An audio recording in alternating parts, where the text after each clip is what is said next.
Hello guys, welcome to our channel. चलिए शुरू करते हैं आगे की स्टोरी को। 11 जेलस फील कराने के लिए किसी और को किस कर लिया। अब आगे। रिचा ने कहा, तुम्हें कभी सच्चा प्यार नहीं मिलेगा, तुम हमेशा अकेले ही रहोगे। हाँ, तुम्हें अपनी जरूरत पूरी करने के लिए बहुत लड़की मिलेगी, लेकिन तुम्हें वो सुकून कभी नसीब नहीं होगा। रिचा ने आज अपनी सारी गुस्से की भड़ास तने को ऊपर निकाल दिया। जो गुस्सा उसे पिछले जन्म से था, वो सब एक एक करके उसके मुंह से निकालने लगी। वो और भी बहुत कुछ बोलना चाहती थी, लेकिन ज्यादा न बोलना ही उसने सही समझा, क्योंकि अगर वो ज्यादा बोलेगी शायद वो अपना रिबॉर्न वाला सीक्रेट भी शायद बोल सकती थी। इसलिए वो चुप हो गई। तनय ये सुन उसे बहुत हर्ट हुआ। वो रिचा के फेस को अपने हाथों से थामते हुए कहा, रिचा तुम मुझसे इतनी नफरत करने लगी। भूल गई तुम कि तुमने मुझे खुद से ज्यादा चाहा था। मैं भी तो तुमसे प्यार करता हूं ना। रिचा ने थोड़ा हंसकर कहा, प्यार करते हो? प्यार का मतलब भी जानते हो तुम? 1 मिनट कहकर उसने फोन निकाला और उसमें आज तने की भेजी हुए वो किसिंग फोटोज दिखत हुए कहा, प्यार करते हो तो यह क्या है? क्या तुम्हारे प्यार का मतलब यह है कि जिसे तुम प्यार करते हो उसे ही धोखा दो? तने स्पीचलेस हो गया। फिर कुछ देर बाद उसने कहा, रिचा मैं जानता हूँ मैंने गलत किया है, लेकिन मैं सिर्फ तुम्हें जेलस फील कराने के लिए वो फोटोज तुम्हें भेजी थी। और देखो तुम जेलस हो भी गई। इसका मतलब यह है कि तुम अब भी मुझसे प्यार करती हो, है ने? तने ये कहते हुए मुस्कुरा दिया। रिचा ने जब ये सुना तो उसने कहा, आर यू सीरियस? क्या तुम पागल हो गए हो? मुझे जेलस फील कराने के लिए तुमने किसी और को किस कर लिया? वह क्या बात है तने? रिचा क्लैप करते हुए कहा। रिचा ने कहा, तुम किसी को किस करो, किसी के साथ सो जाओ, मुझे कोई फर्क नहीं पड़ेगा, समझे? अब से मेरे रास्ते में मत आना, क्योंकि अब से तुम्हारा रास्ता अलग और मेरा रास्ता भी अलग। तभी वहां पर मीरा अपनी कमर मटकाते हुए आई और सीधे तने की बाह पकड़ खड़ी हो गई। रिचा ये देख हंसी और उसने कहा, लो आ गई तुम्हारी फूइंग स्लेव। तने ने कुछ नहीं कहा, सिर्फ अपनी हाथों की मुट्ठी बना ली, लेकिन मीरा को बहुत इंसल्टिंग फील हुआ। वही समर्थ जो ये काफी देर से देख रहा था, वो धीरे से रिचा के पास आया और उसने कहा, miss Richa are you off? Richa ने हाँ में सिर हिला दिया। समर्थ ने कहा, चलो लंच करते हैं, तुम्हें भूख लगी होगी। तो रिचा ने कहा, नो सर, क्या हम यहाँ से जा सकते हैं? मेरी भूख मर गई। समर्थ ने कहा, ठीक है चलो, हम ऑफिस में लंच कर लेंगे।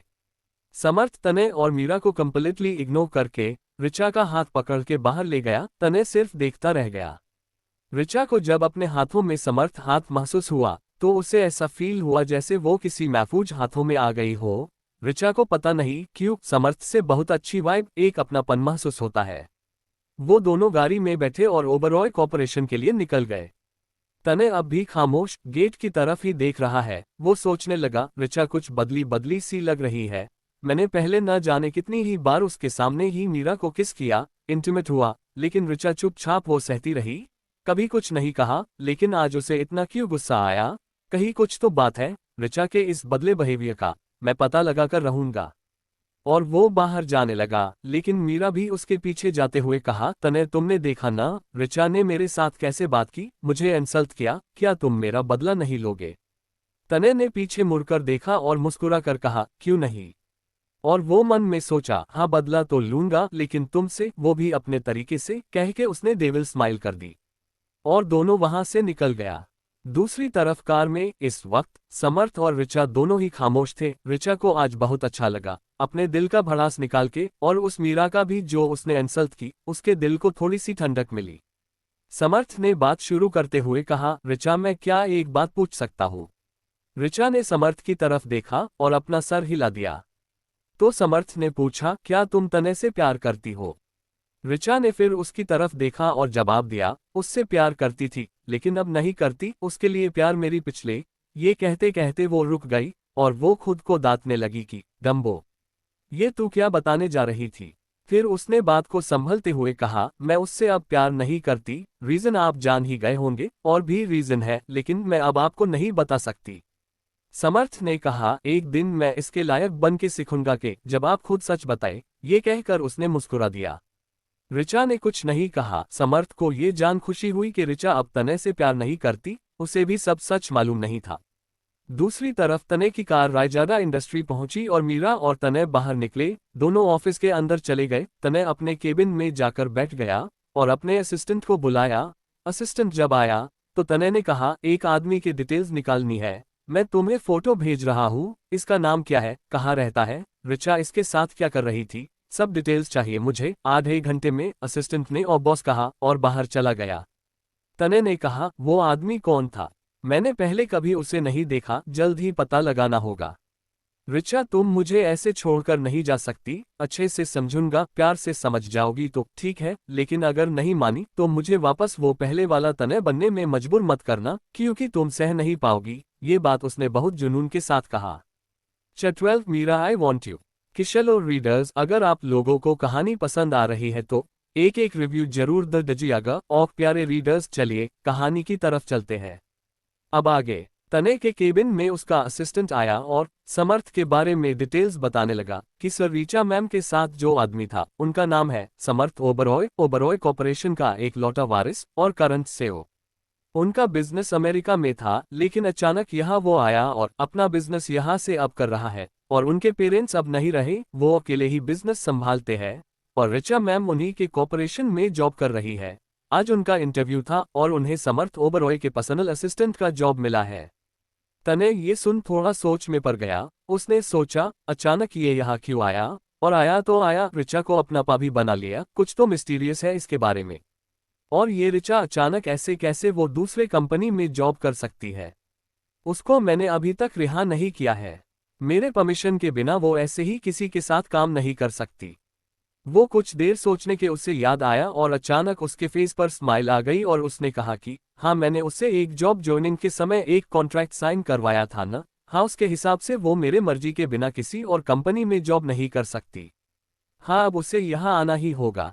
ये कहकर उसने मुस्कुरा दिया। उसने अपने असिस्टेंट को कॉल किया और ऋचा का वो कॉन्ट्रैक्ट फाइल लाने को कहा। दूसरी तरफ ओबरॉय कॉर्पोरेशन में ऋचा अपने केबिन में बैठ के सर पकड़ के बैठी हुई है और वो आज हुए इंसिडेंट के बारे में सोच रही है। उसे आज अपने दिल में एक सुकून सा मिला, फिर भी वो अभी भी तने के बारे में फीलिंग को पूरी तरीके से खत्म नहीं कर पा रही थी, इसलिए उसे बहुत गुस्सा भी आ रहा है। और समर्थ अपने केबिन से ऋचा को ही देख रहा है। उसने अपना फोन उठाया और कुछ खाने का ऑर्डर देके ऋचा के केबिन की तरफ चला गया। वो आया और डोर पर नॉक किया। ऋचा ने कम इन कहा तो समर्थ अंदर चला गया।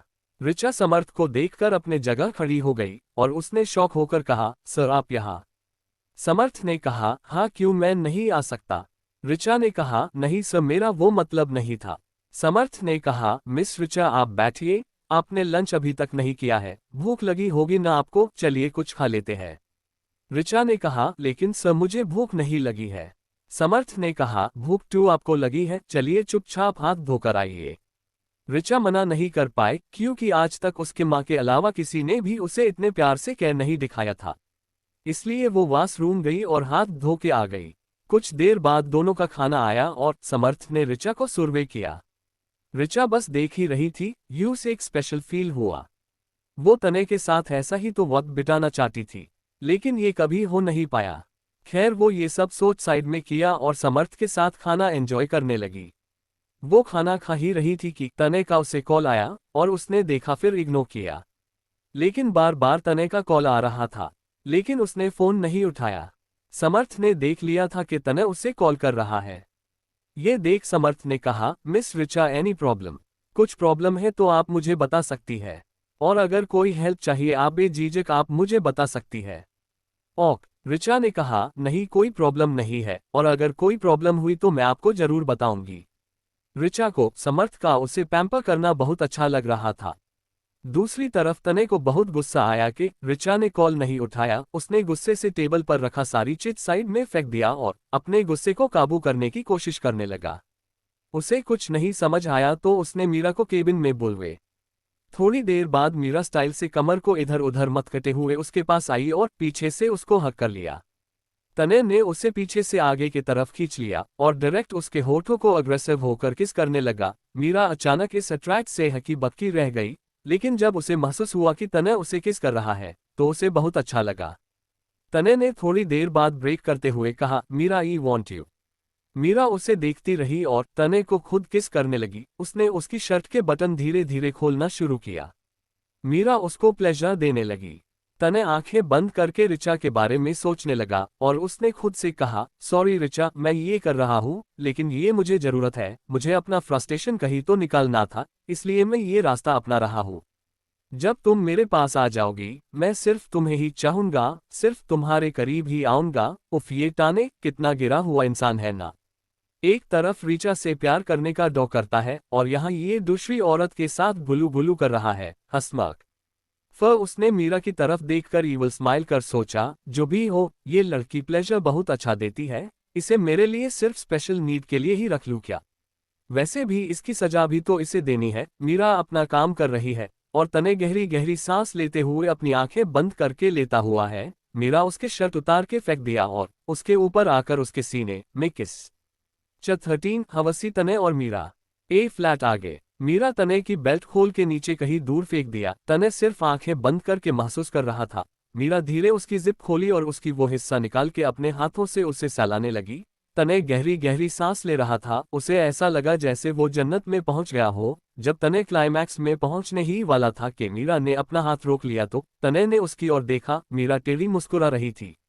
तने समझ गया कि उसे क्या करना है, इसलिए उसने तुरंत मीरा को खींच के सोफे पर गिरा दिया और खुद उसके ऊपर आ उसे किस करने लगा। धीरे धीरे वो किस करते हुए गले में आ गया और वो गले किस और बाइट करने लगा। तने समय के साथ वाइल्ड होते जा रहा था। उसका हाथ अब गले के नीचे मीरा के उभारों पे आके रुक गया और वो कपड़ों के ऊपर से ही वो मसलने लगा। मीरा तेज तेज सिसके ले रही थी। तने ने अचानक मीरा के कपड़े को फाड़ दिया। अब मीरा उसके सामने सिर्फ इनरवेयर में ही थी और उसकी इनरवेयर मीरा खुद ही निकाल के फेंक दिया और तने को धक्का देके उसके ऊपर आ गई और उसे किस करते हुए ही उसकी पैंट उतार के फेंक दी और उसके ऊपर बैठ के खुद को एडजस्ट करके उसने खुद ही समाने लगी। तने ने ये एहसास पा के आंखें बंद कर ली और मीरा ऊपर नीचे होने लगी। समय के साथ वो दोनों और ज्यादा वाइल्ड होते गए और दिन में शुरू किया ये सिलसिला रात के 9 बजे खत्म हुई। दूसरी तरफ ऋचा अपने काम में इतना बिजी हो गई कि उसे अपना टाइम भी याद नहीं रहा। समर्थ उसे देखता रहा और उसके केबिन में जाके पूछा, मिस ऋचा, आप अभी तक गई नहीं? ऋचा ये सुन अपना सर उठा के देखा तो पाया समर्थ उसे ही देख रहा है। ऋचा ने टाइम देखा और कहा, ओ सॉरी सर, मैं काम में बिजी रही, पता ही नहीं चला कब देर हो गई। वो जल्द से जल्द अपना सामान समेटा और जाने के लिए उठी। समर्थ ने कहा, मिस ऋचा, चलिए मैं आपको आपके घर छोड़ देता हूँ। ऋचा ने कही, इसकी कोई जरूरत नहीं है सर, मैं चली जाऊंगी। समर्थ ने कहा, देखो रात बहुत हो गई है, इस वक्त तुम्हें अकेले नहीं जाना चाहिए, चलो मैं घर छोड़ देता हूँ।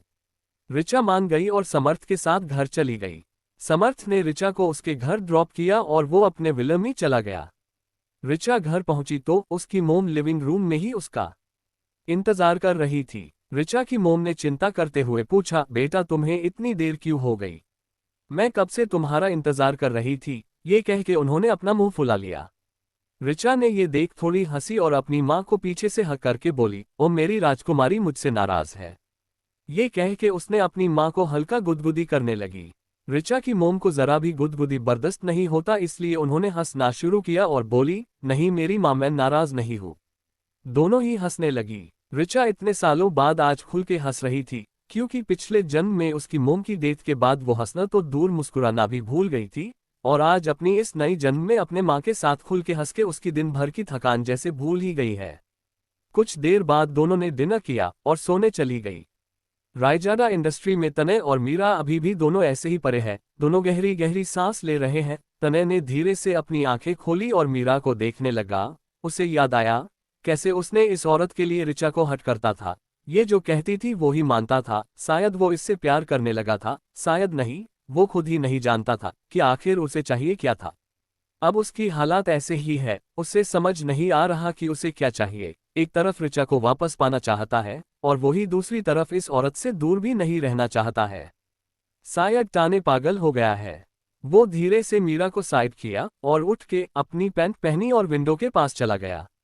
वो सोचने लगा, आखिर मुझे हो क्या गया है, क्यों मैं दोनों को चाहता हूँ, बहुत कंफ्यूजिंग है। वो अपने बाल नोचने लगा और खुद ही बोलने लगा, ऐसा हो सकता है शायद ऋचा से मैं प्यार करता हूँ इसलिए उसे चाहता हूँ और ये मीरा मुझे सेटिस्फाइड करती है इसलिए इसे चाहता हूँ। ये कहकर वो टेढ़ी मुस्कुराने लगा। वही समर्थ अपने विला पहुंच गया और वॉशरूम जाके फ्रेश होके आया और कुछ देर बाद डिनर करके बेड पर लेट गया। उसे नींद नहीं आ रही थी, आज जो हुआ उसके बारे में वो सोचने लगा और कहा, मेरी जाना को देख के लगता है कि वो उस तने को भूलना चाहती है, लेकिन वो तने उसे आज देखकर ऐसा लगा जैसे वो आसानी से जाना का पीछा नहीं छोड़ेगा। मुझे मेरी जाना को उससे प्रोटेक्ट करना होगा, उसका कोई भरोसा नहीं है। अगर उसने गलती से भी मेरी जाना के साथ कुछ गलत किया तो मैं उसका जीना मुश्किल कर दूंगा। फिर कुछ सोचकर मुस्कुरा के कहा, अब और कुछ दिन जाना, फिर तुम हमेशा के लिए मेरी हो जाओगी और मुझसे प्यार करने लगोगी। आई प्रॉमिस, तुम्हें वो हर खुशी दूंगा जो तुम डिजर्व करती हो मेरी हॉट। अब और दूरी बर्दाश्त नहीं होती, मुझे तुम्हारी गोद में सर रख के सोना है। ये कहते हुए उसकी आंखें छलक आई। उसने अपने फोन पर ऋचा की फोटो देखी और फोन को अपने सीने से लगते हुए आंखें बंद कर ली और थोड़ी देर बाद उसे नींद आ गई। वही ऋचा भी न चाहते हुए भी समर्थ की याद आ रही थी। वो खुद ही बोलने लगी, मुझे ऐसा क्यों लग रहा है जैसे मैं समर्थ से पहले भी मिल चुकी हूँ, लेकिन कहाँ मुझे कुछ याद क्यों नहीं आ रहा। वो खुद ही बड़बड़ाने लगी। 14 तुम मुझे छोड़कर नहीं जा सकती। अब आगे। अगली सुबह ऋचा 6 बजे उठी और वॉशरूम में जाके फ्रेश होके आई। उसने अपना रूम कुछ ठीक ठाक किया और कुछ ही देर बाद वो ऑफिस के लिए रेडी होने लगी। ऋचा की मोम तब तक दोनों के लिए ब्रेकफास्ट बना चुकी थी। दोनों ने ब्रेकफास्ट किया और ऋचा थोड़ी ही देर बाद ऑफिस चली गई। दूसरी तरफ समर्थ भी रेडी होके ऑफिस के लिए चला गया। रायजादा इंडस्ट्री में तनय अभी तक मीरा के ऊपर ही सो रहा था, उन्हें वक्त का ख्याल भी नहीं रहा। 9 बजे दोनों की आंखें खुली और दोनों की कल रात की याद आ गई। मीरा शर्माने लगी। तनय ने कहा, शर्माना कैसा बेबी, कल तो बहुत वाइल्ड हो रही थी। मीरा ने कुछ नहीं कहा और वो उठ के जाने लगी तो तनय ने उसे वापस अपने पर खींच के किस करने लगा। उन दोनों के बीच फिर से वो सब शुरू हो गया। थोड़ी देर बाद उन दोनों ने अपना काम खत्म किया और दोनों फ्रेश होने के लिए चले गए। ऋचा अपने ऑफिस पहुंची और समर के केबिन में जाके उसे ग्रीट किया और आज का शेड्यूल बताने लगी। वो दोनों ऐसे ही काम करने लगे। मीरा जब तनय के केबिन से निकली तो जिया ने उसे देख लिया था और उसके गले बाइट मार्क्स भी देख लिए। वो समझ गई कि ये दोनों केबिन में ही शुरू हो गए थे। जिया जो तनय के केबिन में कुछ फाइल देने आई थी, उसने डोर नॉक किया तो तनय ने अंदर आने को कहा। जब वो अंदर गई तो केबिन का हालात देखकर हैरान हो गई। उसने मन ही मन कहा, ये दोनों कितना बेशर्म है यार, केबिन की हालत तो देखो, हवसी कहीं के। अच्छा हुआ ऋचा इस फालतू आदमी से मूव ऑन कर गई, नहीं तो मैं उसे खूब पिटाई करती। हठहर की आदमी स्मर्क। तनय ने जब देखा कि जिया पूरे केबिन को घूर घूर के देख रही है तो उसने कहा, ये बात ऋचा तक नहीं पहुंचनी चाहिए, समझ गई, नहीं अपनी जॉब से हाथ धो बैठोगे। जिया ये सुन गुस्से में आने लगी। उसने खुद से कहा, तुम्हारे साथ काम करना भी कौन चाहता है, अगर मजबूरी न होती तो तुम्हारी शक्ल भी न देखती मैं। तनय ने जब जिया को चुप देखा तो उसने कहा, सुन रही हो न तुम, ये बात अपनी दोस्त के पास नहीं पहुंचनी चाहिए, और हाँ उसे कॉल करके वापस यहाँ बुला लो क्योंकि मैंने उसकी एप्लीकेशन अभी तक एक्सेप्ट नहीं की है।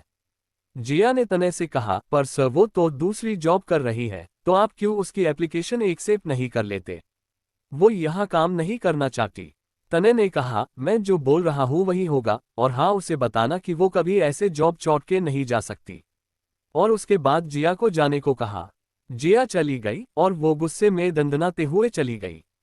इधर तनय ने दोबारा ऋचा को फोन लगाए, लेकिन नंबर ब्लॉक होने के वजह से फोन नहीं लगा। तनय को बहुत गुस्सा आया और वो फोन को वाल पर दे मारा। वो जिया के पास गया और जिया को ऋचा का नंबर डायल करने को कहा। 2 रिंग के बाद ही ऋचा ने कॉल उठाई और तनय की गुस्से भरी आवाज ऋचा को सुनाई दी, जो उस पर चिल्ला रहा था। ऋचा ने कुछ नहीं कहा। तनय एक गहरी सांस लेते हुए कहा, ऋचा जल्द से जल्द मेरे पास आयो, तुमसे कुछ बात करनी है। ऋचा ने कहा, अब क्या बात करनी है तुम्हें, अब कुछ नहीं बचा बात करने को, सो तुम मेरा पीछा छोड़ो। तनय ने कहा, ऐसे कैसे छोड़ दूं, तुम भूल गई, ऑफिस में ज्वाइन करते दिन मैंने तुमसे एक कॉन्ट्रैक्ट साइन करवाई थी और उसके मुताबिक तुम ये जॉब नहीं छोड़ सकती, समझी? अब एक अच्छी बच्ची बनो और मेरे पास आयो, चलो आओ। ये कह तनय ने फोन कट कर दिया। ऋचा ये सुन दंग रह गई। वो तो इसके बारे में भूल ही गई थी। उसे याद आया कैसे तनय ने उसको हट करने के लिए, उसके दिल को तोड़ टुकड़े टुकड़े करने के लिए उससे वो साइन करवाया था कि वो मीरा के साथ उसके सामने वो सब करे ऋचा को हट करने के लिए। यही याद आके ऋचा ने अपनी मुंह हाथों में छुपा लिया और सिसकने लगी। समर्थ जो अपने केबिन से ऋचा को देख रहा था, वो जब ऋचा को रोते हुए देखा तो वो दौड़ के उसके पास आया और ऋचा से पूछा, मिस ऋचा क्या हुआ है आपको? आप रो क्यों रही है? Any problem? ऋचा ने हाथ हटकर समर्थ की तरफ देखा और अपनी रोना रोककर बोली, समर्थ मैं और यहाँ काम नहीं कर सकती। समर्थ को ये सुन झटका लगा। उसने कहा, मिस ऋचा, क्या मुझसे कोई गलती हुई है? आपको कुछ खराब लगा क्या? आप बोलिए, मैं ठीक कर दूंगा।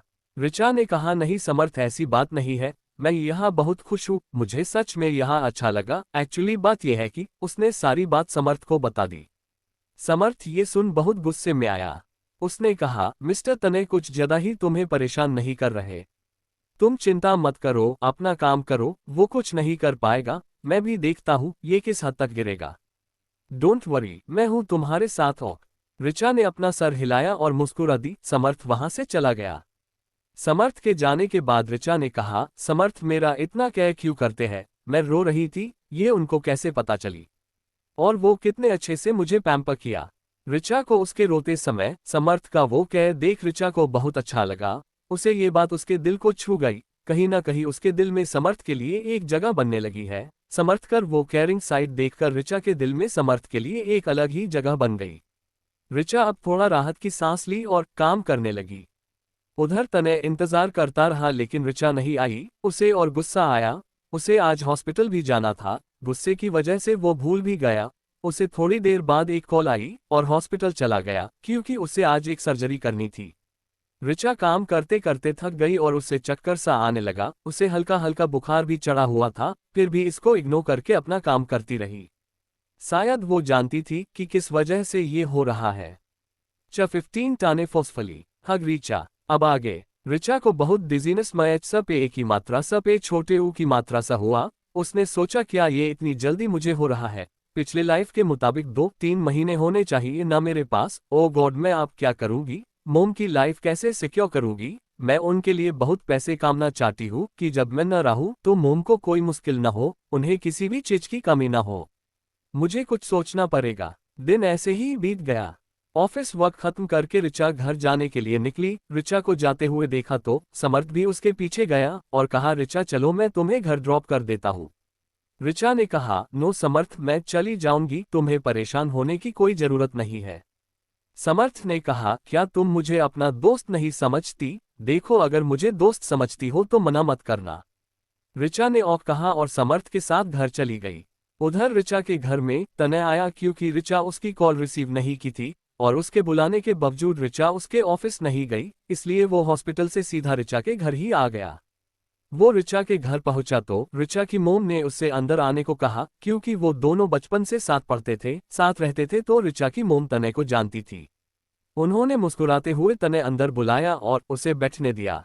ऋचा की मोम ने कहा, तनय बेटा, आज इतने सालों बाद तुम यहाँ। उन्हें तनय को देख थोड़ा हैरानी हुई क्योंकि तनय कुछ सालों से वहां नहीं आया था। तनय ने कहा, आंटी मैं ऑफिस और हॉस्पिटल में बिजी रहता हूँ, इसलिए टाइम नहीं मिलता। आप बताइए, आप कैसी है?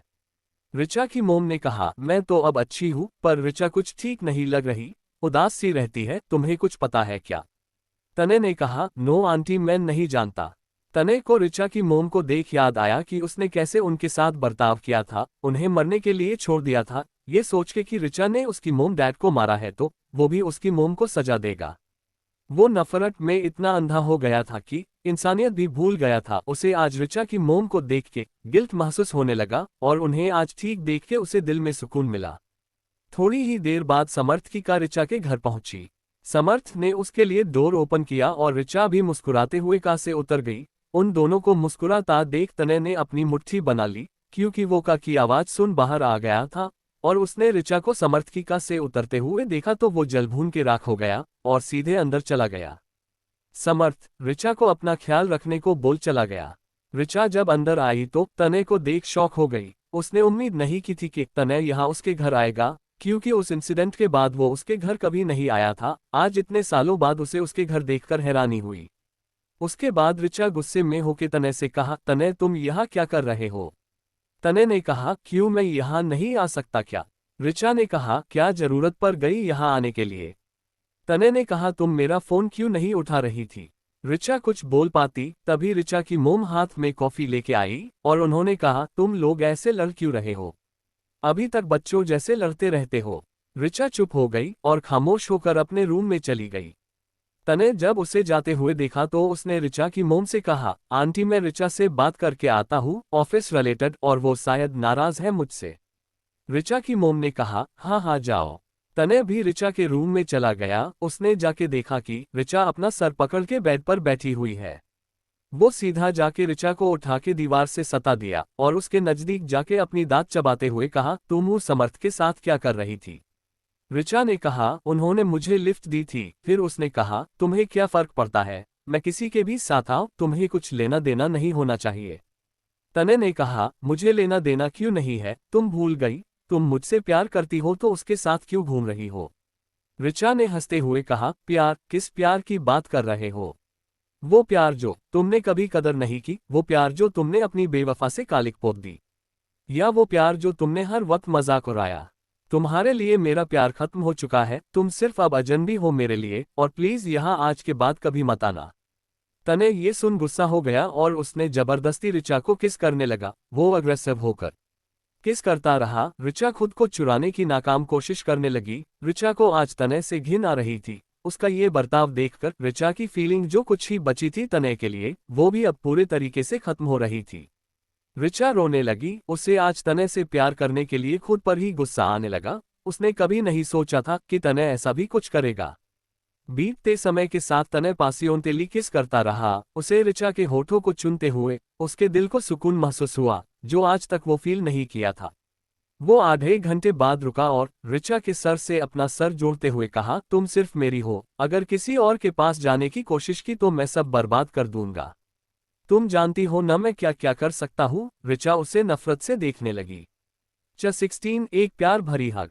अब आगे ऋचा उसे नफरत से देखने लगी और खींच के एक थप्पड़ उसके गाल पर लगा दी। तने शौक से आंखें बड़ी कर ली और अपने गाल पर हाथ रख लिया। उसे विश्वास नहीं हो रहा था कि ऋचा उसे थप्पड़ मार सकती है। ऋचा के आंखों से आंसू बहने लगे। उसने कहा, तुमने मेरे इजाजत के बिना कैसे मुझे छुआ और किस कर ली? तुम इतना कैसे गिर सकते हो?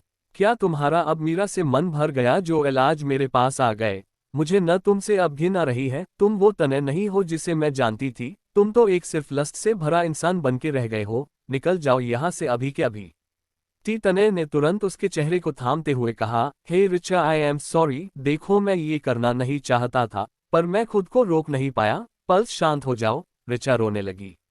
तने को भी बुरा लगा, पर वो रहा अपने आदत से मजबूर इंसान। वो उसके डिजायर को रोक ही नहीं पाता। ऋचा ने उसे जाने को कहा और तने न चाहते हुए भी रूम से निकल गया। ऋचा ने डोर बंद की और डोर के वॉशरूम में घुस गई। वो शावर के नीचे खड़ी होकर भीगने लगी। वो जोर जोर से अपने होठों को रब्बा करने लगी। वो तने के एहसास को मिटा देना चाहती थी। वो 1 घंटे वॉशरूम से निकली और बेड पर लेट गई। आज उसके दिल से तने के लिए जो भी बची कुची फीलिंग थी आज पूरा खत्म हो गया। तने नीचे आया तो ऋचा के मोम को पाया। उसने ऋचा के मोम को बाय कहा और चला गया। वो कामी जाते समय ऋचा के साथ हुई वो किसके बारे में ही सोचता गया। वो बोला, Richa you are so tasty yummy face. अब तो मैं तुम्हें पाके ही रहूंगा। पिछले जन्म में भी अपनी गलत फहमी के वजह से तुम्हें किस करना तो दूर हाथ भी नहीं लगाया था, पर जब आज तुम्हारे होठों को छुआ मेरा रोम रोम सिहर गया। आज मुझे सुकून मिला। वो मुस्कुराते हुए कार ड्राइव कर रहा था। वो नहीं जानता था कि हर किसी को अपने कर्मों की सजा मिलती ही है। उसने जो ऋचा को प्यार में धोखा दर्द दिया था, उसे पता नहीं था कि वही दर्द उसके पास भी आने वाला था। दूसरी तरफ समर्थ बेचैनी से रूम में इधर से उधर घूम रहा है। उसे ऐसा लगा जैसे ऋचा रो रही है। उसे कुछ हुआ है। सच्चा प्यार शायद इसे ही कहते हैं, है न? जिसे अपने आप अपने महबूब की दिल की हाल पता चल जाता है।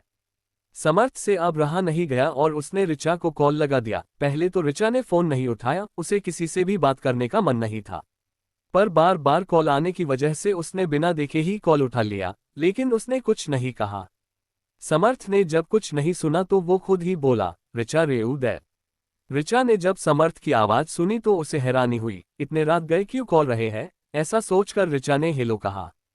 समर्थ ने कहा, ऋचा तुम ठीक हो ना? ऋचा ने हाँ कहा और वो सोचने लगी, समर्थ को कैसे पता चला कि मैं उदास हूँ? ऋचा ने कहा, समर्थ कुछ बात थी क्या? आप इतने रात कॉल कर रहे हैं? समर्थ ने कहा, मुझे ऐसा लगा जैसे तुम ठीक नहीं हो। पता नहीं क्यों मुझे तुम्हारी टेंशन हो रही थी। ऋचा ये सुन खामोश हो गई। शायद उसे अपना दुख बांटने के लिए किसी की कंधे की जरूरत थी। समर्थ की करे से भरी हुई आवाज सुन वो रुक न सकी और रोने लगी। समर्थ ने जब ऋचा को रोते हुए सुना तो उसे अपने सीने में बहुत दर्द हुआ। वो खुद को संभाला और ऋचा से प्यार से पूछा, ऋचा बच्चा बताओ क्या हुआ। ऋचा ने कहा, कुछ नहीं समर्थ, मैं बस ऐसे ही रो दी, कुछ नहीं हुआ। आपने डिनर किया? और देखिए न रात बहुत हो गई है, आप सो जाइए, कल जल्दी ऑफिस भी तो आना है न। समर्थ उसके सवालों को इग्नोर किया और एक बार फिर पूछा, ऋचा सच सच बताओ क्या हुआ। तुम मुझे दोस्त समझती हो ना। ऋचा थोड़ा हिचकिचाए, वो सोचने लगी मैं कैसे समर्थ को बताऊं कि तने ने मुझे। ऋचा को चुप देख समर्थ ने फिर से पूछा, ऋचा बताओ, नहीं तो मैं खुद भी पता लगवा सकता हूँ। ऋचा ये सुन हकी बक्की रह गई और एक गहरी सांस लेते हुए समर्थ को सब बता दिया।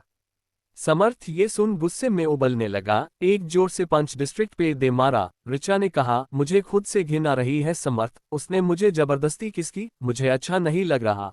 वो रोने लगी। समर्थ ने अपनी आंखें बंद कर ली और ऋचा को चुप करते हुए कहा, सेच ऋचा, अब रोना नहीं, तुम ब्रेव होना। चलो कोई बात नहीं, बुरा सपना समझ के भूल जाओ उसे, ठीक है। उसने अपने कार की उठाए और ऋचा के घर के लिए चला गया। वो अब भी ऋचा से बात कर रहा था। समर्थ ऋचा के घर के बाहर कार रोकी और ऋचा से कहा, ऋचा अपने घर के बाहर आओ। ऋचा ने कहा, पर क्यों? समर्थ ने कहा, चलो तुम्हारी मूड अच्छा करते हैं, जल्दी बाहर आओ। ऋचा ने कहा, पर समर्थ मैं अभी कैसे, मतलब आप यहाँ इस वक्त क्या कर रहे हैं? समर्थ ने कहा, सवाल जवाब बाद में, पहले बाहर आओ, तुम्हारी मूड ठीक करना है ना। ऋचा ने कुछ सोच बाहर आ गई और उसने देखा समर्थ उसी का इंतजार कर रहा है। ऋचा पैसेंजर सीट पर बैठ गई और समर्थ ने कार स्टार्ट कर दी। ऋचा खामोश सी उदास बैठी हुई थी। समर्थ को ये देखा नहीं गया और उसने अचानक कार रोक ली और ऋचा की तरफ देखने लगा। ऋचा ने भी उसकी तरफ देखा और दोनों की नजरें एक दूसरे से टकराए। समर्थ ने खींच के ऋचा को अपने गले से लगा लिया और उसका सर सहलाने लगा। ऋचा पहले तो शौक थी, मगर समर्थ के उसे सर सहलाने से उसने सुकून से आंखें बंद कर ली। समर्थ उसे टाइट हग किया हुआ था, जैसे वो उसके सीने में ही उसे छुपा लेगा। दोनों को सुकून महसूस हुआ। ऋचा को अब जाके उसके दिल को सुकून मिला, जो तने के किस करने से उसे बुरा फील हो रहा था। अब समर्थ की इस कैसे भरी इस हक से वो सब भूल गई। दोनों के बीच अनकहे जज्बा उमड़ रहे हैं। 17 हम पिछले जन्म में मिल चुके हैं। कोष्टक समर्थ और ऋचा दोनों एक दूसरे के बाहों में सुकून से हक किए हुए थे। ऋचा को थोड़ा रिलीफ फील हुआ और समर्थ ने उससे थोड़ा दूर होकर पूछा, अब ठीक हो ना? ऋचा ने हाँ में सर हिलाया। तो समर्थ ने कहा, चलो तुम्हें आज मैं ऐसी जगह ले चलता हूँ जहाँ जाके तुम सब टेंशन भूल जाओगी, सिर्फ सुकून महसूस होगा। ऋचा ने कहा, क्या सच में कोई ऐसी जगह है? समर्थ ने हाँ में सर हिलाया और कार स्टार्ट कर दी। 1 घंटे बाद दोनों एक पहाड़ की चोटी पर पहुंचे और जब ऋचा ने वहां से नीचे देखा तो उसे सारा शहर नजर आया। वो लोग ऊपर होने के वजह से नीचे से शहर किसी स्टार के जैसे लग रही है, क्योंकि चारों तरफ लाइट्स जल रही है। ऋचा को वहां आके बहुत अच्छा लगा और ठंडी ठंडी बहती हवा की वजह से उसकी आंखें अपने आप बंद हो गई। वो अपने दोनों हाथ फैला के हवा को अपने ऊपर महसूस करने लगी। समर्थ थोड़ी दूर से उसे निहारने लगा। ये पल उसके लिए बहुत अनमोल लगने लगा, क्योंकि उसके जाना उसके साथ है। वो ऐसे ही हर पल अपने जाना के साथ बिताना चाहता है। वो धीरे धीरे ऋचा के पास आया और उसके साइड खड़ा हो गया। ऋचा ने जब महसूस किया कि उसके पास कोई है तो उसने आंखें खोल सिर घूम के देखा तो वहां समर्थ को पाया। समर्थ को देखते ही उसके होठों पर एक प्यारी सी मुस्कान आ गई। ऋचा ने कहा, थैंक यू सो मच समर्थ, मुझे ये पल सुकून के देने के लिए। समर्थ ने कहा, मैं हमेशा तुम्हें ऐसे ही देखना चाहता हूँ। अब कोई छोटी मोटी बात पर रोने मत लग जाना। प्रॉब्लम के साथ डटकर सामना करो और मैं हूं न तुम्हें हर प्रॉब्लम से बचाने के लिए। ऋचा ने कहा, पर समर्थ आप मेरी इतनी चिंता क्यों कर रहे हो? हम तो अभी अभी ही मिले हैं न। समर्थ ने कहा, तुम्हें ऐसा लगता है कि हम अभी अभी मिले हैं, लेकिन मुझे तो लगता है हम पिछले जन्म में ही मिल चुके हैं। समर्थ सीरियस फेस बनाते हुए कहा। ऋचा ये सुन एक पल के लिए शॉक हो गई। वो सोचने लगी, कहीं सच में हम पिछले जन्म में मिले तो नहीं, लेकिन ऐसे कैसे हो सकता है, क्योंकि रिबॉर्न तो मेरा हुआ है, समर्थ का थोड़ी हुआ है। नहीं, वो मजाक कर रहा होगा।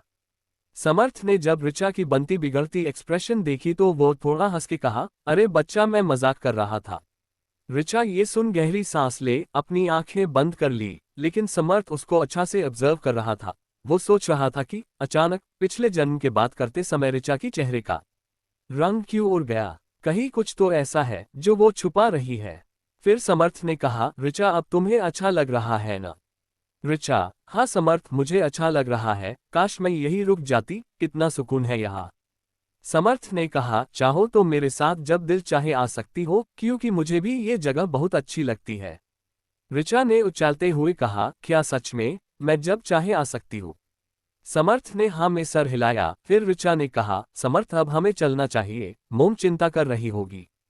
समर्थ ने हाँ में सर हिलाया और दोनों कार में बैठ वहां से चले गए। दूसरी तरफ तने घर पहुंचा तो उसके मोम डैड डाइनिंग टेबल पर बैठे हुए थे। तने को देख उन्होंने उसे भी डिनर के लिए बुला लिया। तने भी मुस्कुरा के उन दोनों के साथ बैठ गया। तने मन में सोचा, इतना अच्छी डिनर तो करके आया हूँ, मुझे अब किसी और चीज खाने का मन नहीं कर रहा। नहीं खाऊंगा तो मोम डैड नाराज हो जाएंगे। चलो कोई न, खा लेता हूँ, कल फिर मेरी फेवरेट डिश खा लूंगा। ये सोच के वो डिनर करने लगा। यहाँ ऋचा अपने घर पहुंच गई थी कि उसके मोम गेट पर ही रुकी हुई थी, क्योंकि उन्हें ऋचा की टेंशन हो रही थी। जब ऋचा को कार से उतरते देखा तो वो जल्द ऋचा के पास जाकर पूछने लगी, कहाँ चली गई थी तुम ऐसे बिना बताए। वो गुस्से में ऋचा को दांतने लगी।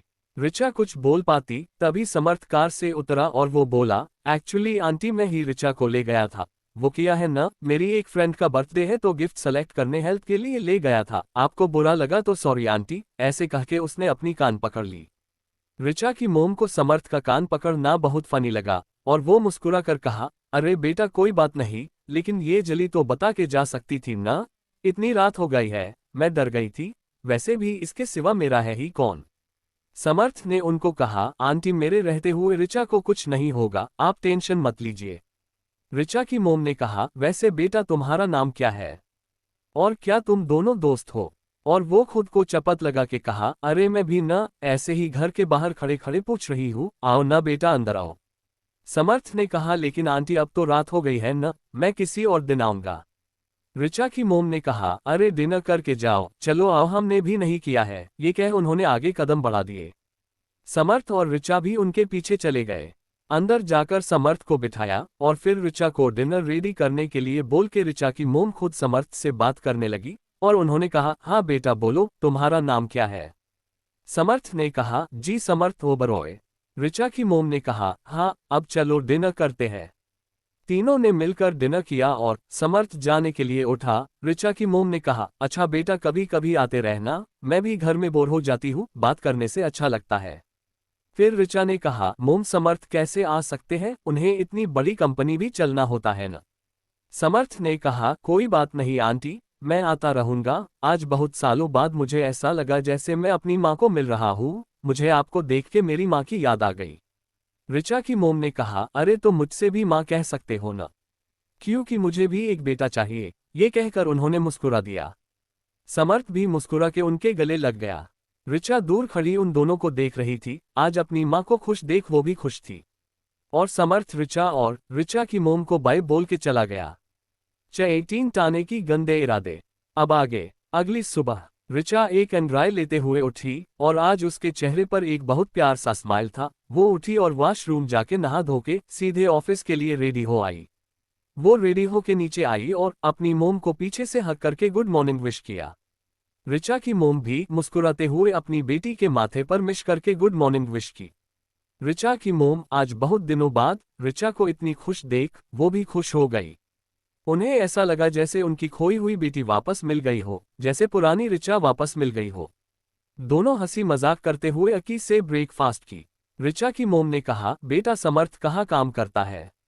ऋचा ने अपनी माँ की बात सुन अपने सर को पिट लिया और कहा, अरे मोम वो ओबरॉय कॉर्पोरेशन का सीईओ है। मोम मैं उनके ही कंपनी में जॉब करती हूँ और मैं उनकी ही असिस्टेंट हूँ। ऋचा की माँ ये सुन शॉक हो गई। उन्होंने कहा, क्या वो इतने बड़े कंपनी का मालिक होकर भी उसके अंदर कोई ईगो नहीं है। कितना अच्छा लड़का है। सच में उसके माता पिता ने बहुत अच्छा संस्करण दिए है। लगता नहीं कि वो इतना बड़े आदमी है, फिर भी वो कितना काइंड हार्टेड है और थोड़ी सी भी सरोगंत नहीं है। ऋचा ने कहा, हाँ माँ समर्थ बहुत अच्छा है। ठीक है माँ मैं चलती हूँ, बाय कहकर ऋचा चली गई।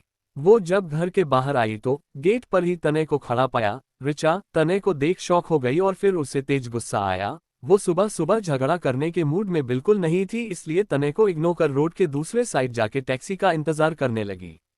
तने ने जब देखा कि ऋचा उसे इग्नोर कर चली गई तो वो भी गुस्से स्व उसे घूरने लगा और उसके पास चला गया। तने ने ऋचा के पास जाके कहा, ऋचा तुम मुझे क्यों इग्नोर कर रही हो? ऋचा ने कुछ नहीं कहा, ऐसे प्रिटेंड किया जैसे वहां तने हो ही ना। तने ये देख अपनी हाथों की मुट्ठियां बना ली और ऋचा की बाह कस के पकड़ उसे दांत पीस के कहा, मुझे नहीं पसंद के जब मैं किसी से बात करूं और वो मुझे ऐसे इग्नोर करे। ऋचा ने कहा, क्यों? अब कैसा लग रहा है जब मैं तुमसे बात करने की कोशिश करती थी और तुम मुझे इग्नोर करके चले जाते थे? तने ने अपनी आंखें बंद कर गहरी सांस छोड़ते हुए कहा, देखो ऋचा, मैं जानता हूं मैंने तुम्हें बहुत हर्ट किया है, लेकिन मैं अब ऐसा नहीं करूंगा, ट्रस्ट मी।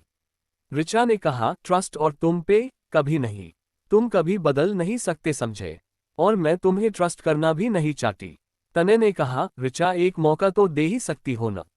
ऋचा ने कहा, क्या तुम मेरा वो आंसू लौटा सकते हो जो मैंने तुम्हारे लिए बहाए हैं? क्या वो सब ठीक कर सकते हो जब मैंने तुम्हें किसी और के बाहों में देखा है? क्या तुम मुझे ये बोल सकते हो कि मैंने जो जो देखा वो सच नहीं था? बोलो, कर सकते हो ऐसा? तने खामोश खड़ा रहा, वो कुछ बोल ही नहीं पाया। उसे अब भी एहसास नहीं था कि ऋचा को कितना हर्ट हुआ होगा, वो ये कभी महसूस नहीं कर पाएगा। फिर कुछ सोचकर उसने ऋचा को अपने गोद में उठाया और फोर्सफुली कार के अंदर बैठा दिया। ऋचा छटपटा रही थी, लेकिन वो निकल नहीं पाई। तने ड्राइविंग सीट पर जाके कार स्टार्ट कर दी और ऋचा को लेके चला गया। ऋचा ने गुस्से में चिल्लाते हुए कहा, ये क्या बदतमीजी है तने? तुम मुझे कहाँ लेके जा रहे हो? छोड़ो मुझे। वो चिल्लाई जा रही थी, लेकिन तने को कोई फर्क नहीं पड़ा। उसने ऋचा की तरफ देखा, लेकिन उसकी नजर सिर्फ ऋचा के होठों की तरफ जा रही थी। वो खुद को बहुत मुश्किल से कंट्रोल करने लगा। ऋचा अभी भी चिल्ला रही थी।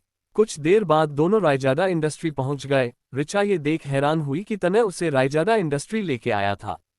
तने ने जाके जेंटलमैन की तरह ऋचा की तरफ कार का डोर खोला और अपना हाथ आगे बढ़ा दिया। ऋचा ने उसे इग्नोर किया, कार से उतर गई। तने का हाथ हवा में ही रहा और गुस्से में अपने हाथ पैंट की पॉकेट में डाल अंदर की तरफ चला गया और ऋचा को भी खींच के अंदर ले गया। तने उसे अपने केबिन में लेके आया और उसे सोफे में बिठा दिया और कहा, ऋचा मेरी तरफ देखो। ऋचा ने मुंह फूलते हुए उसकी तरफ देखा और तने ने कहा, I am sorry for everything. Richa emotional हो गई और उसके आंखों से एक कतरा आंसू बहाया। तने ने उसके आंसू पोंछ दिए और कहा, ऋचा मैं बहुत बुरा हूं ना। देखो, मैं तुम्हें हर्ट करना नहीं चाहता था, लेकिन मैं सच जाने बिना तुम्हें हर्ट करता गया, मुझे रियलाइज ही नहीं हुआ। ऋचा ने कहा, तुमने जो किया किया। तुमने एक बार भी सच जानने की कोशिश नहीं की। अब ये छोड़ो, मुझे जाने दो। तने ने कहा, तुम कहीं न हो जाओगी, यहाँ मेरे साथ काम करोगी, चुपचाप बैठी रहो, समझी? और फिर वो ऋचा की होठों की तरफ देखने लगा। वो धीरे धीरे उसके होठों की तरफ बढ़ने लगा। ऋचा ये देख तने को जोर से धक्का दिया और तने 2 कदम पीछे हो गया। ऋचा ने चिल्लाते हुए कहा, अब मैं समझी तुम ये मस्का लगा के बातें क्यों कर रहे थे। तुम्हारा इंटेंशन तो कुछ और ही था। मैं ही बेवकूफ हूँ जो समझ बैठी कि तुम्हें सचमुच गलती का एहसास है, पर मैं गलत थी। तुम जैसे इंसान कभी बदल ही नहीं सकते। तुम्हें तो सिर्फ एक ही चीज नजर आता है और वो है तुम्हारा लस्ट, यू घटिया इंसान। ऋचा की गुस्से में सांस फूलने लगी। तभी केबिन में मीरा बिना नॉक किए आई और सीधे जाके तने के गले लग उसे डायरेक्ट किस करने लगी। TCH-19 तुम्हें आज नरक की शेर कराऊं। अब आगे। मीरा तने के केबिन में आई और सीधा उसे किस करने लगी। ऋचा खड़ी ये देख रही थी। अभी भी उसे सांस लेने में तकलीफ हो रही थी। तने को अचानक मीरा के किस करने से वो दंग रह गया और जब उसे रियलाइज हुआ कि मीरा क्या कर रहा है, तो उसे तेज गुस्सा आया और मीरा को दूर धकेल के एक थप्पड़ मार दिया। मीरा अपने गाल पर हाथ रख शॉकिंग लाई तने को देखने लगी। तने ने मीरा से कहा, यू बाय TCH तुम्हारी हिम्मत कैसे हुई मुझे किस करने की? मीरा ने रोते हुए गुस्से में कहा, तने अब तुम्हें क्या तकलीफ हो रही है? तुम खुद ही तो मेरे करीब आते थे ना, और मैं तो हर रोज तुम्हें ऐसे ही किस करती हूं ना। आज आखिर हो क्या गया है तुम्हें? तने ने कहा, अपना मुंह बंद रखो तुम, समझी? हाँ मैं तुम्हारे करीब आता हूँ। फिर टेढ़ी मुस्कान के साथ बोला, क्योंकि तुम हो ही बिस्तर गर्म करने लायक, तुम्हारे उसके सिवा कोई औकात नहीं है। मैं क्या नहीं जानता कि तुम कहाँ कहाँ किस किस के साथ रातें रंगीन करती फिरती हो। तो मैंने थोड़ा एंजॉय कर लिया तो क्या हो गया? ऋचा जो ये सब सुन रही थी उससे अब बर्दाश्त नहीं हुई और जाने के लिए मुड़ी तो तने ने उसकी हाथ पकड़ के कहा, कहाँ जा रही हो तुम? मैंने कहा न तुम कहीं नहीं जा सकती। मीरा अब जाके ऋचा को नोटिस किया और हंस के कहा, तो अब समझ में आया आखिर अचानक तुमको मुझसे इतनी प्रॉब्लम कैसे हो गई। फिर गुस्से में, वो तुम ही थे ना जो मुझसे कहते थे कि तुम मुझसे प्यार करते हो, और इस ऋचा को जलाने के लिए कितनी ही बार तुमने इसके सामने ही मुझे। ये इतना ही बोली थी कि तने ने उसके गले को कस के दबा के कहा, हाँ मैं करता था ये, क्योंकि मुझे तब सच मालूम नहीं था। वो तुम और कबीर थे ना जो मुझे और ऋचा को अलग कर दिया, और मैं पागल तुम्हारी बातों में आता गया, अब मेरी नजरें के सामने कभी मत आना। ये कह के उसने मीरा का गला छोड़ दिया। मीरा खांसता हुए फ्लो पर बैठ गई। ऋचा को ये देख कहीं ना कहीं सुकून मिला था, क्योंकि तने इस मीरा की वजह से हमेशा ऋचा को ऐसे ही टॉर्चर किया करता था। अब इस जन्म में तने ने उसके साथ ज्यादा टॉर्चर नहीं किया तो क्या हुआ, पिछले जन्म का हिसाब तो लेना था न।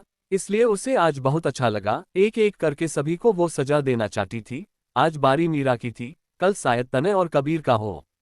तने फिर ऋचा के पास आया और उसके फेस को अपने दोनों हाथों से भरते हुए कहा, ऋचा जान प्लीज मुझे माफ कर दो, मैं तुम्हारे लिए बदल जाऊंगा। प्लीज हम पहले जैसे रहेंगे जैसे हम स्कूल कॉलेज में रहा करते थे साथ। हम। ऋचा ने उसके हाथ को हटाते हुए कहा, अब बहुत देर हो चुकी है तने, अब हम पहले जैसे नहीं रह सकते, क्योंकि मैं अब पहले जैसी नहीं हूँ। और मुझे जिस्मानी प्यार नहीं रूहानी प्यार चाहिए, जो तुम नहीं दे सकते। तुम कभी रूह से इश्क नहीं कर सकते। इसलिए प्लीज ये सब भूल जाओ और अपने लाइफ में खुश रहो और मुझे भी खुश रहने दो। ये कह वो वहां से निकल गई। तने ऋचा को जाते हुए देखा तो खुद से कहा, तुम मेरे इतने पास आके वापस नहीं जा सकती। तुम्हें तो मैं अपना बना के ही रहूंगा। पिछले जन्म में तुम्हें इंपॉर्टेंस नहीं दिया, ध्यान नहीं दिया, इसके वजह से मैंने तुम्हारी खूबसूरती को भी अनदेखा कर दिया। लेकिन अब नहीं। फिर अपने होठों को छू के आंखें बंद करते हुए सनक भरी आवाज में कहा, जब से तुम्हारे होठों को छुआ है तब से तुम्हारे इन होठों का दीवाना हो गया हूँ। अब मैं तुमसे दूर नहीं रह पाऊंगा, हर कोशिश करूंगा तुम्हें अपने पास रखने का। ऐसे कह के वो हंसने लगा। फिर उसकी नजर फ्लो पर बैठी मीरा पर गई। उसने उसे बलों से पकड़ के खड़ा किया और दांत पीसते हुए कहा, बहुत शौक है न तुम्हें किस करने की, चलो तुम्हारी ख्वाहिश पूरा करता हूँ, कह के मीरा को घसीटते हुए अपने केबिन पर बने प्राइवेट रूम में ले गया। फिर उसे बेड पर धक्का देके गिरा, उसके गले को दबाते हुए कहा, तुमने जो जो जुर्म किए हैं न उसके सजा के लिए तैयार हो जाओ। ये तने रायजादा तुम्हें नरक की सैर न करवा दी तो मेरा नाम भी तने रायजादा नहीं, कह के उसने जानवरों की तरह मीरा के ऊपर टूट पड़ा। दूसरी तरफ समर्थ कब से ऋचा का वेट कर रहा था, लेकिन वो अभी तक नहीं आई, इसलिए उसे टेंशन होने लगी और उसने ऋचा को कॉल करना शुरू कर दिए। ऋचा ने कॉल उठाया तो समर्थ ने चिंता भरी आवाज में कहा, ऋचा तुम्हारे तबीयत ठीक है न? तुम आज ऑफिस क्यों नहीं आई? ऋचा ने अपने आप को संभल नॉर्मल आवाज निकालने की कोशिश करते हुए कहा, नहीं समर्थ मैं ठीक हूँ, ऑफिस आ रही हूँ, वो टैक्सी आज देर से मिली है इसलिए थोड़ा लेट हो गया। प्लीज आई एम सॉरी, मैं आ रही हूँ जल्दी। समर्थ ने जब ऋचा की आवाज थोड़ी बदली हुई सुनी तो उसे थोड़ा अजीब लगा, पर ऋचा को कुछ नहीं पूछा, सिर्फ ओक कहकर कॉल कट कर दिया। कॉल कट होने के बाद समर्थ ने खुद से कहा, जाना की आवाज ऐसी क्यों लग रही थी जैसे वो रो रही थी? कहीं उसे कुछ हुआ तो नहीं ना? कैसे पता करूं? फिर कुछ सोच नीरज को बुलाया और उससे कहा कि ऋचा आज सुबह से क्या कर रही थी, कहीं उसके तबीयत खराब तो नहीं, सब पता करके मुझे बताओ। नीरज ने ओह कहा और चला गया। समर्थ ने कहा, जाना आई होप तुम ठीक हो, मैं तुम्हें तकलीफ में नहीं देख सकता, मेरा दिल जलता है तुम्हें तकलीफ में देख के, जाना जल्दी आ जाओ। ये सोच उसने अपने चेयर पर आंखें बंद कर लिन होके बैठ गया। च20 तुम मेरे ऊपर से उठो। अब आगे। ऋचा रायजादा इंडस्ट्री से निकल हाई रही थी कि तभी उसे जिया मिली। जिया ऋचा को देख जल्दी से उसके पास दौड़ के चली गई और उसे हक कर लिया। ऋचा को भी किसी की जरूरत थी इस वक्त, इसलिए उसने उसे हक करके आंखें बंद कर ली। ऋचा की हालत कुछ ठीक नहीं लग रही थी, इसलिए जिया ने उसे बाहर ले गई और एक चेयर पर बिठा के पूछा, जान क्या हुआ है? तू रो रही थी क्या? ऋचा अब खुद को संभाल नहीं पाए और जिया को हक करके रो पड़ी। ऋचा ने कहा, जिया वो तने तने। वो ठीक से बोल भी नहीं पा रही थी। जिया ने उसे पानी की बोतल दी और ऋचा 2 घुट पी लिया और जिया ऋचा के पीठ रब करके शांत करने लगी। ऋचा जब थोड़ा शांत हुई तो जिया ने कहा, अब बता क्या हुआ ऋचा? ऋचा ने एक गहरी सांस छोड़ते हुए कहा, जिया तुम्हें पता है वो तने कितना गिर चुका है। पहले तो कल उसने मुझे जबरदस्ती से किस कर ली, और आज जब मैं ऑफिस निकल ही रही थी कि घर के सामने ही वो मेरा वेट कर रहा था और मुझे जबरदस्ती से उठा के यहाँ ले आया। और उसने मुझे माफी मांगने लगा। उसने जो जो किया उसके लिए पहले मुझे भी लगा था कि वो सचमुच शर्मिंदा है, अपने किए पर मैं गलत थी, उसने सिर्फ मुझे बातों में फंसा के फिर से किस करना चाहता था। वो ऐसे कैसे इतना नीचे गिर सकता है जिया। मुझे तो खुद पे शर्म आ रही है कि मैं उस जैसे इंसान से कभी प्यार किया था। मैंने सोचा था जब उसने मुझे माफी मांगी थी तो प्यार न सही लेकिन दोस्त बनकर जरूर रहूंगी, लेकिन नहीं, मैं गलत निकली, वो कभी सुधार नहीं सकता यार जिया। जिया ने जब ये सुना उसे भी बहुत गुस्सा आया। उसने कहा, तुम्हें उस नीच इंसान के लिए परेशान होने की कोई जरूरत नहीं है। चल, मैं तुम्हें तुम्हारे कंपनी में छोड़ दे रही हूँ। जैसे ही जिया ने रिचा के कंधे को पकड़ उठाने की कोशिश की, रिचा ने कहा, पर तुम्हारा तो अब ऑफिस टाइम है ना, नहीं रहने दे, मैं चली जाऊंगी। जिया ने कहा, अरे छोड़ ना, वैसे भी मैं और यहाँ काम करना नहीं चाहती, मैं कहीं और इंटरव्यू देने की सोच रही हूँ। वैसे भी तू यहाँ नहीं है तो मुझे अच्छा नहीं लगता। रिचा ने कुछ सोच कहा, क्या सच में तुम दूसरी जॉब ढूंढ रही है? जिया ने हाँ में सर हिला दिया। तो रिचा ने कहा, क्यों न तुम मेरे साथ ओबरॉय कॉर्पोरेशन में ही जॉब क्यों नहीं कर लेती, चल आज ही टू इंटरव्यू दे देना। जिया ने कहा, पर रिचा क्या अचानक मुझे ऐसे जॉब मिलेगी, पोस्ट खाली है भी या नहीं? रिचा ने कहा, समर्थ सर ना बहुत अकी है, मैं बात करूंगी उनसे। जिया ने रिचा के कंधे पर अपने कंधे से मारते हुए कहा, वह समर्थ सहा, हम smile smile note bad. Richa ने कहा, हट पागल। फिर दोनों जिया की स्कूटी पर ओबरॉय कॉर्पोरेशन के लिए चले गए। ओबरॉय कॉर्पोरेशन में कुछ देर बाद नीरज समर्थ के पास आया और बताया कि कैसे तने ने रिचा को कैसे जबरदस्ती कार में लेके चला गया। ये सुन समर्थ को बहुत गुस्सा आया। उसने पूछा, कहाँ ले गया था उससे? तो नीरज ने बताया, सर वो मैम को रायजादा इंडस्ट्री लेके गए थे। ये सुन समर्थ को थोड़ी तसल्ली मिली कि वहां कुछ गलत नहीं करेगा। फिर नीरज को जाने के लिए कहा और नीरज बाहर चला गया। नीरज के जाने के बाद समर्थ ने कहा, ये तने जाना को क्यों लेकर गया होगा? ये कमीना अब क्या करना चाहता है? इसे तो वो अपने दांत पीसने लगा। अब मैं अकेले जाना को नहीं छोड़ सकता। कुछ आधे घंटे बाद रिचा और जिया ओबरॉय कॉर्पोरेशन पहुंच गए और रिचा आगे आगे चल रही थी, लेकिन जिया अपने बैग लेने की वजह से थोड़ा पीछे रह गई। वो जल्दी से जा ही रही थी कि एक इंसान से टकरा गई और दोनों नीचे गिर गए। जिया नीचे और वो इंसान ऊपर। दोनों को गुस्सा आने लगे, दोनों ने गुस्से में अपनी दांत पीस लिए। जिया ने उससे कहा, यू अंधा इंसान, देख के नहीं चल सकते क्या? गिरा दिया ना मुझे। वो इंसान जो नीरज था, उसने कहा, ओह हेलो मैडम, अंधी तुम हो? मैं नहीं, तुम दौड़ के चल रही थी जैसे तुम्हारे पीछे कोई भूत पड़ा हो। जिया ने गुस्से से कहा, अब हतो ऊपर से कमर तोड़ दी तुमने। नीरज ने कहा, पहले सॉरी बोलो। जिया ने कहा, सॉरी किस लिए? देख के तुम नहीं चल रहे थे, उठो जल्दी। नीरज ने भी अपनी बात पर अड़े हुए कहा, पहले सॉरी बोलो। ये दोनों जागर ही रहे थे कि रिचा की आवाज आई। उसने कहा, ये तुम दोनों नीचे क्या कर रहे हो? जिया ने कहा, इस अंधे के वजह से मैं गिर गई। नीरज ने भी कहा, मैं अंधा नहीं, ये अंधी, मैं तो अपने रास्ते जा रहा था, यही आए हवा की तरह जैसे इसके पीछे कोई भूत पड़ा हो। दोनों अब भी जागर ही रहे थे। एक ने भी हार नहीं मानी। रिचा ने अपनी सर पिट ली। उसने कहा, तुम दोनों बाद में लड़ लेना, पहले उठ खड़े हो जाओ। दोनों ने एक दूसरे को घूरते हुए उठ गए। दोनों ने एक दूसरे को देख मुंह बना लिया। रिचा तो उन दोनों को देखते ही आंखें बड़ी बड़ी हो गई कि कैसे दोनों एक दूसरे को देख मुंह बना रहा है। उसने अपना गला साफ करते हुए कहा, अहम अहम, अगर तुम दोनों का मुंह बनना हो गया हो तो काम पर चले। नीरज ने कहा, जी मैम। फिर रिचा ने पूछा, नीरज जी, समर्थ आ गए क्या? मुझे उनसे कुछ बात करनी थी। नीरज ने कहा, जी मैम, वो आ गए हैं, अपने केबिन में ही है। आज के लिए इतना। हाय दोस्तों, मिलते हैं नेक्स्ट चैप्टर में। Thanks for watching my friends. Next episode come soon.